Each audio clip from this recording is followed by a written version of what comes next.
Each autumn over the last 4 decades, the cities of Washington, D.C. and Dallas have waged pro football's epic battle of the Old West.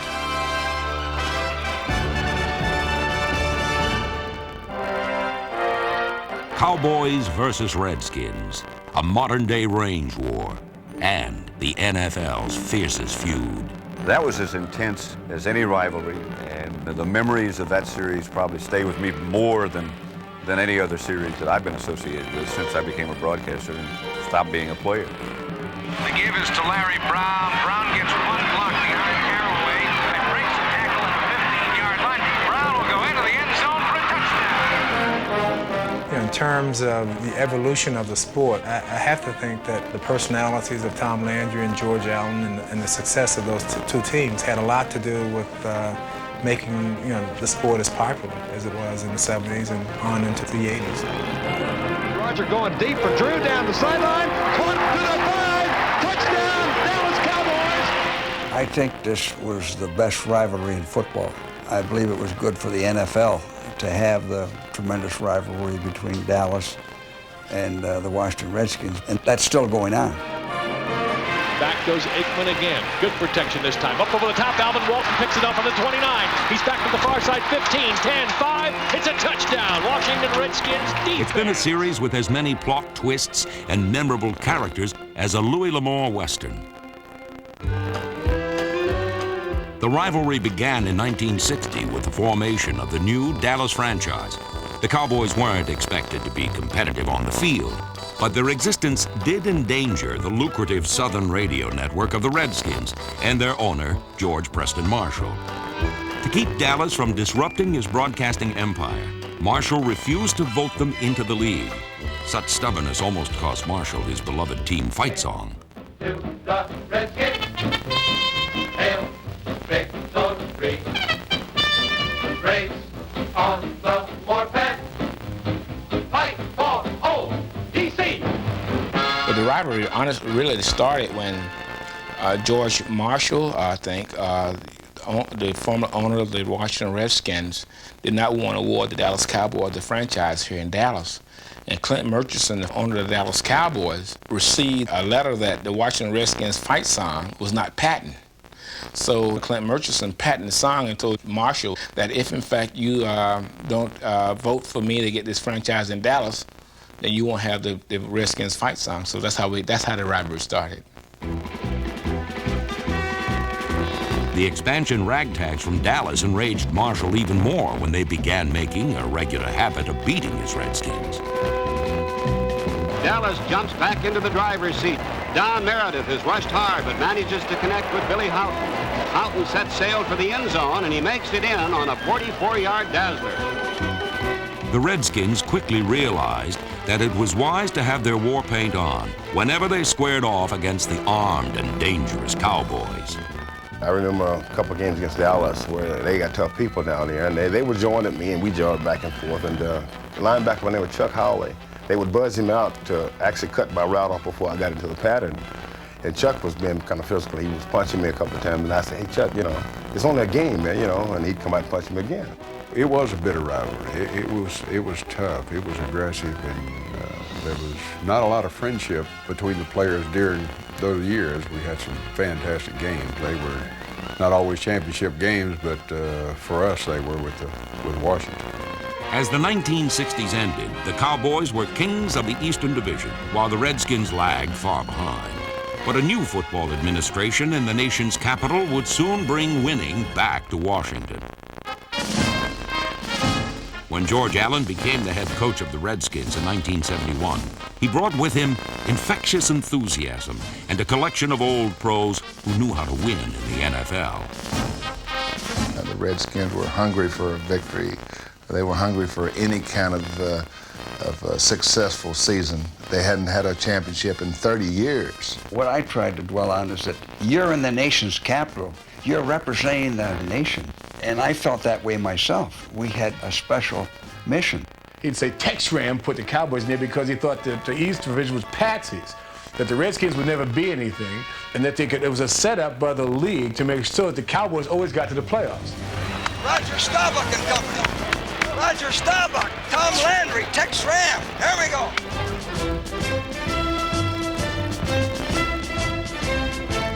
The fact that Dallas was so good, they had won the division 5 straight years, and I remember making a statement that if we can't beat Dallas, there's no sense in issuing the equipment.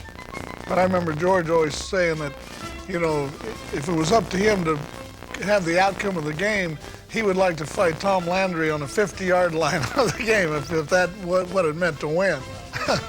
I don't think he'd have won. Go hard, go hard, go hard. Okay, that's the way to find daylight. That's the way to find daylight. Okay, that's Tom Landry, their practice field, there's some apartment buildings nearby. They had the police clear the apartments. They were sure George had spies everywhere. That's the way to go. He made up all these goofy stories, got us to hate the Cowboys. The Cowboys, we were just the Redskins, you know what I mean? We meant nothing to them. But George got us so whipped up and fired up that, you know, that we go out there and we'd be crazed by the time we stepped on the field. And then in response to our craziness, and they got crazy, so the rivalry developed. But it really came because George had a team which didn't have that much skill. He built his Redskins up to where they were about to pop. And they were so emotionally high, buddy, that if you walked in that stadium, you better have your guns on because they were coming after you. It was, I'm telling you, I might say I hated him, but he had his boys ready to play. The Redskins were out for blood when they met the Cowboys for the 1972 Conference Championship. Kilmer drops straight back. Being rushed, throws his pass to the end zone to Taylor. Touchdown, Washington.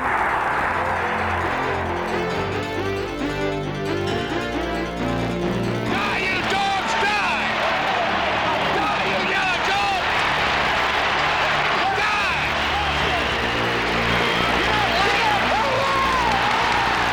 After this punishing war of attrition, the Redskin-Cowboy rivalry was never the same. Trying to create a hatred between both teams and just hoping that our team hated them more on Sunday than they hated us. And those games that we hated them more, we always won. The following season, a national audience witnessed the feud in all its fury. We went to Washington to play on Monday night. I never was ever in a game like I was in that night. It's a wonderful football game. True hard-hitting, players swearing at other players, players swearing at the other coaches. It was a hatred type of deal. We hated each other, and they beat us.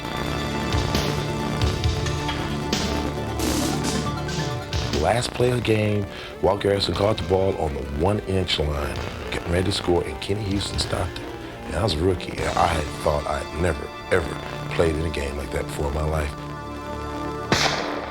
It was not a war story, but rather a fairy tale, when a Dallas benchwarmer replaced an injured Roger Staubach and made magic in Texas Stadium. Clinton Longley is the hope of all obscure players. You know, they come off of the bench in a tight situation and go to and have the great glory he had that afternoon. That was a tremendous performance. You just couldn't believe it. You know, when you lose your quarterback and you're up against Washington, who's a good football team, and you're behind to start with, you don't expect things to happen like that. Landry came and said, well, they're talking, said they're going to knock Roger out, and all we've got left is that rookie, you know, nameless rookie. And then he just kind of would turn his head and look at me like this, you know, like, well. But I was confident, you know, I felt like at the time I was a gunfighter with a football. If there was somebody open, I could hit him. Longley brought his team from far behind, leading Dallas to 3 touchdowns and a win over Washington for the most thrilling game ever played in the Cowboys' traditional Thanksgiving series. But no Dallas rally will ever surpass Roger Staubach's heroic performance in the final week of the 1979 season. Both teams needed a victory to make the playoffs, and such high stakes made for high drama. From the beginning to the end, it was comebacks by both teams, and we came back 21-17 and looked like we had total control of the game, and then all of a sudden we didn't have any control of the game. Theismann delayed play to Riggins, coming to the right side, and Riggins has a big hole, first down the sideline, 40, 30, he's gone to the 20, the 10, he's still on his feet, touchdown, and that may be more than the Cowboys can overcome. I was recording the game with KRLD as a guest broadcaster that day. In my heart, I believed that the Cowboys were going to win the game. And my announcer, the co-announcer with me, Brad Shim, kept saying, hey, Charlie, there's no way. The game's over. So, Brad, hey, you got to believe that this team can win, that if we could just get the ball back to Roger somehow. Clock is running, 2:38 left in the game. Shotgun formation, Staubach throwing, caught, springs. Go. Touchdown. Touchdown, Rod Springs. How can you live like this, doing this every week? This is what it's all about. This is a killer. 42 seconds left in the game. Redskins lead by 6. Second down and 8 from the 8-yard line. No shotgun this time. Staubach throwing in the end zone. Tony Hill, touchdown! Tony Hill! The Cowboys have won the East. The Cowboys have come from behind twice, unbelievably. It took 3 years, but to Washington, it was worth the wait for a full measure of Redskin revenge. For the second time in their history, the two teams met in the conference final, and once again, the Redskins crushed the Cowboys on the scoreboard and in the trenches.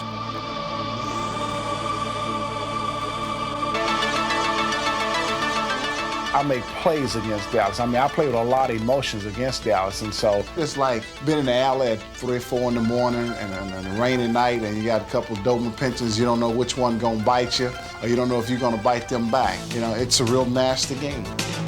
First, Manley leveled their quarterback, then made the play that clinched a championship. Screen. Oh, what a play! Dexter Manley tipped the pass, picked off by Darryl Grant. Touchdown, Washington Redskins! I don't believe it! Oh, they're going crazy at RFK. Look at this! Look at this! Washington went on to win its first Super Bowl, then opened the following season with what appeared to be another Redskin rout over Dallas. Instead, they were about to be victimized by a stunning Cowboy comeback. Well, we were very frustrated at halftime because they'd pretty much shut us down. Came out the second half, we did the things that we felt going into the game that we could do, and all of a sudden they started opening up for us. I've always looked forward to playing the Redskins because they play the type of defense that you can hurt if you execute properly, especially in the passing game. And that was the key to the victory and being able to come back, especially in Washington, where the crowd becomes such a big part of the game. It was a tremendous thrill to quiet that crowd down in the fourth quarter once we took the lead. You know, we went in at halftime figuring that, you know, we were going to have to come out the second half, the third quarter, and start off fast with a fast start, and that's exactly what we did. We got the ball and we started going up and down the field like they weren't out there, and that would have to be one of the all-time great Cowboy comebacks in my opinion. The rest of the 1980s were dominated by the Redskins, who made 2 more Super Bowl appearances while their traditional rivals from Texas sank to the bottom of the standings. Raider blitzes on, gets it away into the blitz, got it up to Didier on the far side, caught it at midfield. He breaks it down to the 40, to the 30, to the 20, the 15, the 10. He's going all the way. Touchdown, Washington Redskins. The Cowboys' most embarrassing loss came at the end of the 1987 labor strike, when a Redskin squad of replacement players beat a veteran-laden Dallas team on national television.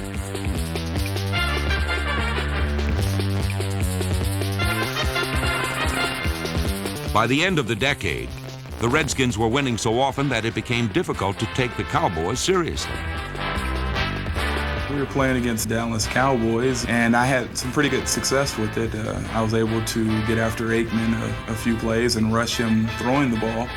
I stepped one way, and then I reached out, and it's like you would see a turtle do, like put his head in the shell, kind of raise up his shoulder pads and try to stick his head in there, trying to get away from this club. And I hit him with it anyway and was able to get through there and rush Aikman. Dallas finally regained some respect in 1989. They won only 1 game that season, but it came at the expense of the Redskins, giving new coach Jimmy Johnson his first NFL victory. A year later on Thanksgiving Day, the Cowboys engineered their biggest win in recent memory with an upset over Washington.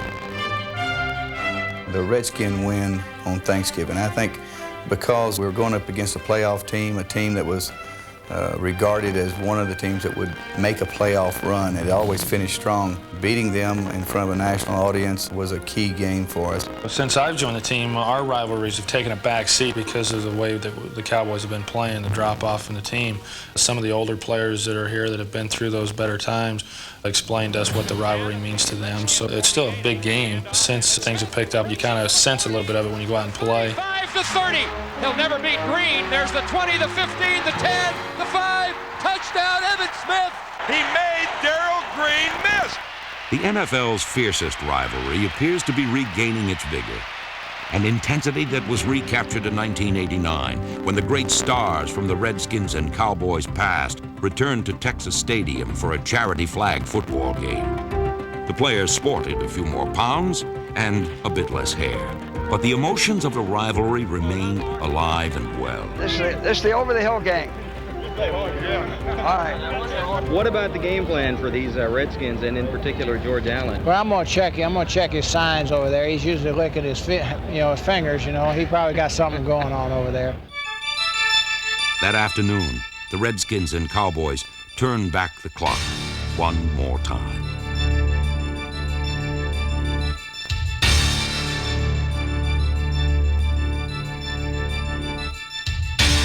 Just remember this, 40 men together can't lose, okay? You were always tougher and smarter and together, see? And now, 15 men together can't lose. What do you say?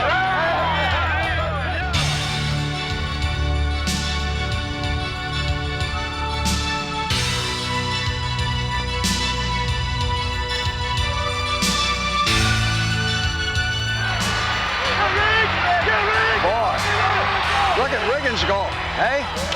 Gee, he can still run. The Cowboys and Redskins could still mix it up, as some of the old animosities were bubbling near the surface. Hey, you slap me in the face again, I'm gonna slap you in the face. Line up. Arnold, don't do it anymore. Just like the old days, the Redskins zeroed in on Roger Staubach. And just like the old days, the Cowboys had all the best athletes.